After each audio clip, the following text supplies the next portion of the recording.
আসসালামু আলাইকুম প্রিয় ভিউয়ার্স, চলে আসছি নতুন একটা ভিডিও নিয়ে।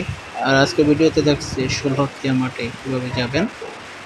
কিশোরগঞ্জ শোলাকিয়া মাঠ, যেখানে কয়েক লক্ষাধিক লোক একসাথে ঈদের জামাতের নামাজ আদায় করে। আর আমরা সেখানেই আজকে রওনা হচ্ছি নিজেরা নামাজ পড়ার জন্য। ঈদুল ফিতরের নামাজ আদায় করব ওখানে। আর আপনারা যে রুটটি দেখতে পাচ্ছেন, এটি বালুরঘাট ও গফরগাঁও হোসেনপুর হয়ে কিশোরগঞ্জ চলে গেছে। আমরা ওই এশিয়ান হাইওয়ে বলি এই রুটটাকে। এই এশিয়ান হাইওয়ে রুট হয়ে আমরা চলে যাব গফরগাঁও। গফরগাঁও থেকে হোসেনপুর, হোসেনপুর থেকে কিশোরগঞ্জ। তো আমরা গফরগাঁওয়ের খুব সন্নিকটে চলে আসছি অলরেডি। আমরা হাইওয়ে রুটে আছি, এশিয়ান হাইওয়ে বলি। আর আমি ভিডিওটা অবশ্যই ফাস্ট করে দিচ্ছি, যার কারণ অনেক লম্বা হয়ে যাবে।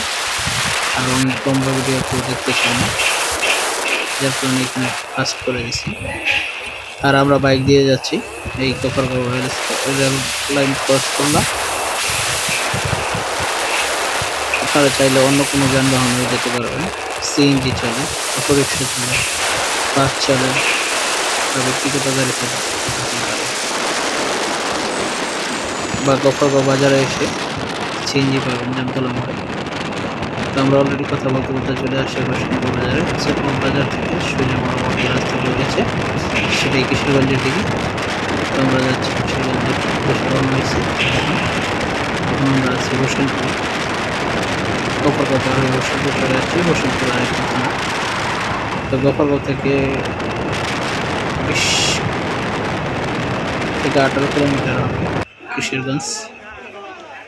অলরেডি আমরা চলে আসছি মাঠের কাছাকাছি। আমরা গাড়ি পার্কিং করে হেঁটে চলে আসছি। 1-1.5 কিলোমিটার দূরে গাড়ি পার্কিং করতে হয়, কারণ অনেক মানুষের সমাগম, যার কারণে দূরেই পার্কিং করতে হয়। ওখানে পার্কিং করে আমরা চলে আসছি, সরাসরি মাঠে ঢোকার চেষ্টা করছি। এখানে অনেক মানুষ রয়েছে, লাখ লাখ মানুষ। তো আমরা অলরেডি মাঠের ভিতরে প্রবেশ করেছি। আর এখান থেকে নামাজ শেষ করে আমরা আবার চলে যাব। তো এরকম ভিডিও পেতে অবশ্যই আমাদের চ্যানেলটাকে সাবস্ক্রাইব করে রাখবেন, শেয়ার কমেন্টস করতে বলবেন না। সকলে ভালো থাকবেন, সুস্থ থাকবেন। আসসালামু আলাইকুম ওয়া রাহমাতুল্লাহি ওয়া বারাকাতুহু।